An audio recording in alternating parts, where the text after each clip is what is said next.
just messing around, and then you jumped on. I started talking to you. I got distracted. But we're talking about Dan Quinn. The news today, he's staying. So, I mean, obviously it's got to be positive, but what's your kind of reaction to that news? Hey, that's all good You news, there? man. I'm about that. Yeah, you got me. Hold I on. got you. You're good now. You got a little shaky for a minute. Okay, yeah, I don't know what's going on. My computer is doing some funky stuff. But yeah, Dan Quinn back to the Cowboys. I was elated about that, man. That was really good news. Um, I mean, being kind of having this last week's been kind of demoralizing, but having a guy like Quinn come back and continue to prove this defense and have a solid defense, that's a really solid cornerstone going in next year. Yeah. I mean, and a good thing is he was a wanted man. I mean, he turned down, he had some interviews, but he just told him, hey, I'm happy. I want to stay. I want to finish what I started. And that's the kind of passion. That's kind of what you want to hear is that passion of the guy wants to go. And the players love him. We all know that. The players love him. So it's going to be very nice to keep this defense consistent. Now, we'll get into some other stuff, but one of the key things I wanted to get into was probably the hottest topic. And I've talked about this on a couple shows. And, Dak Prescott, Kellen Moore. Um, Dak Prescott's probably not going nowhere. We all understand that. Yeah. Kellen Moore, the relationship, and I saw Law Nation kind of tweet it out, and I've talked about it a few times. These guys were peers. These guys were teammates. These guys, very close. And I just don't think it's working. Now the numbers will stay different, but in critical situations that we know, it's just not working. And I just think you got to shake it up. I mean, they've been shaking up the offensive staff now. You can't stay consistent with what's going on because the results aren't positive. They've been the same. So we got to change something. What do you think about that? Yeah, I mean, I was pretty critical of Dak in that game that he had against the 49ers because, and rightfully so. I think he deserved to have some criticism thrown his way. I think he deserves to have some pressure on him. And the fan base is split down the middle. Yeah, it used to be 50-50. Right now, I'd say it's probably more about 70-30, with about 70% ready to have Dak's head. But obviously, we can't move on from that contract. But I do think that they cannot bring this offensive system back as constructed. You got to Yeah. move on from Kellen Moore.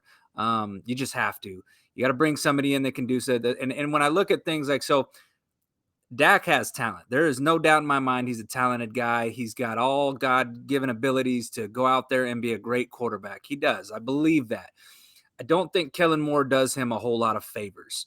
I saw something in the stat that came out after the game was over, and it talked about how play action Dak was like against the Niners was damn near perfect. But Mm-hmm. when they took him out and they didn't run play action, he was god awful. That's where his turnovers came from. So you need an offensive coordinator that knows your quarterback strengths and that plays to it. If you get a guy like Shanahan that can plug and play any quarterback that they give him, Brock Purdy, Jimmy Garoppolo, whoever he has, he makes it work. That's what Yes. we need with Dak, that plays to their strengths and says, all right, this is what my guy does well. This is what he doesn't. This is we're going to cater the game plan around. So they need an offensive coordinator that can come in and do that for Dak. So we have to do that. No, I mean, without a doubt. I mean, it's Michael Irvin talked about it. We can't get rid of the quarterback. I mean, it is hard. There's teams that have been waiting 20 plus years to find a quarterback. Dak has shown the ability. There's no doubt about it. What kills me is in the critical situations, and then it just seems like we get out schemed and we don't have an adjustment for it. The play that I always go back to, and again, I told the folks before you jumped on, we're going to talk about we'll talk about the past because we want to go through the season a little bit, but that play with the 49ers, 2nd and 2 inside the red zone. Sometimes these coordinators, and I think Kellen's one of them, they want to get too cute. They want to show what they got. Sometimes you just got to run the ball and smash it in their mouth on 2nd and 2. And if you don't get it, maybe it's 3rd and 1 and you do it again. And you Yeah. kill the clock and you're in field goal range. You're going into halftime, with the lead. And they got too cute. But then I got to blame Dak because why the hell are you throwing that ball in that situation in double coverage to there. You just got to throw it away and live to play the third down. So it's a little bit of both, Yeah. but you can't it's hard to find a quarterback. So Yeah. you've got you've got to change it up, and I think the one that's got to go is Kellen Moore. It's Hmm. been all these years, and like I said, it's when you look at the numbers, it's a lot of great stuff, man. And people's like, God, number one offense in the league 2 years in a row, and this and that. He ain't getting a job. I mean, he hadn't gotten a head coaching job. And you show me an Yeah. offensive coordinator. I mean, except for Bieniemy, which I mean, we know that Reed calls a lot of plays, and that kind of probably hurts him in getting that consideration. Those kinds of offensive coordinators, they're gobbled up quick. Oh yeah. Yeah. Well, I mean, I think the thing about Kellen Moore is that, and this is why I have hope for Dak, because I think that Kellen Moore, I don't think he's very creative, honestly. I think he's been I think he's been lucky that he's got a quarterback like Dak. And like I said, I get it, Dak has struggled, but Dak can come out there and he can make all the throws that any other of the big time quarterbacks can. I've seen it happen. I know it's possible. I think his confidence has been a little bit shaken. I don't think the front office did him any credit. Um, by the wide receiver crew. I don't think they did him any favors with that. They were lacking separation all year. I think Dak just got to the point where he felt he had to do too much sometimes. Yeah. And I think that led to some of the bad decision making, some of the bad turnovers. And like I said, not to, you know, give Dak none of the blame. He definitely deserves his share of it. But I just think Kellen Moore, there's something about him that he's one of them guys that fills the stat box, and he can fill the stat box up with that Yeah. offense. But when it comes down to it, and he goes up against a good defense that's been watching tape, and they're like, "Well, this is what they do. We're going to shut that down." It's like he doesn't have an answer for it. The creativity's not there. He gets cute when he doesn't need to, and I just think he puts Dak in some bad positions. From a play calling standpoint. So yeah, I mean, if this team is going to have any chance at doing what we saw the Philadelphia Eagles do and the 49ers do this year and advance the NFC Championship game, they need a new offensive coordinator in there, and somebody that it's got to be somebody that's all in on Dak. Like, hey, I like this guy. I know what he can do, and we're going to cater this offense around to him. Yeah. So, They definitely got to change it up. And looking back at the season, you know, um, man, it pains me to say, you look at what Philly did. And yeah, they had that rookie contract, and they got him on a rookie deal, and they went all in.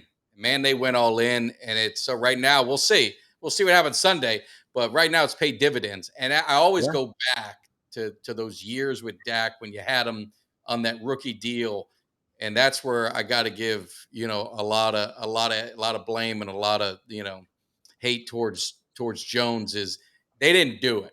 They had a quarterback that was making pennies, and they yeah, didn't do it. You saw Seattle do it, and now yeah. you see Philly do it. Mm-hmm.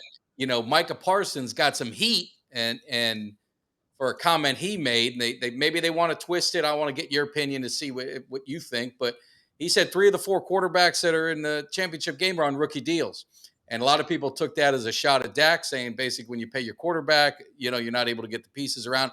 I don't know if that's what he meant, but one thing that concerned me about this team, especially after Sunday, is could you see a chance where you're getting a divided locker room where the defense is like, hey, man, you know, we held them to we're holding these teams to points in 19 points, and you ain't getting it done. And what's your thoughts on that? Could you see that happening, or is this team kind of above that?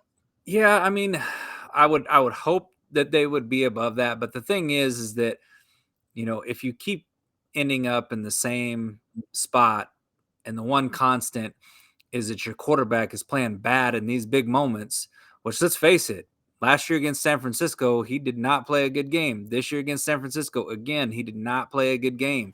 So that's 2 years in a row, in a big moment that, your quarterback, you're looking for him to be the leader. You're looking for him to be the guy to advance you to the next round. And he didn't do it. So Yeah. he's gonna face heat, and he's gonna get criticism, and it might start to, I don't think it has gotten to that point right now, but I think if it continues down the same path and we don't see some changes and some differences in this team going forward next year, then the locker room might start to become divided. There might start being some guys in there that start chirping about, man, maybe we need a new quarterback. Because, I mean, how long do you give a guy? Because the thing about it is, we've got a pretty young team right now. We've got a really young defense, some cornerstone pieces on the defense. But that passes by in the blink of an eye, man. Before you know it, your team's not young anymore. They're old, and that window is past. And then Yeah. you're talking about, trying to retool and rebuild. I feel this team still has a Super Bowl window. And, but they have to capitalize on it because those windows don't stay open long. You're talking a couple of years, 2 to 4 years, maybe. Yeah. Right now at this point, I'd say it's probably within the next 2 to 3 years that they need to do something with this, or it's all for naught.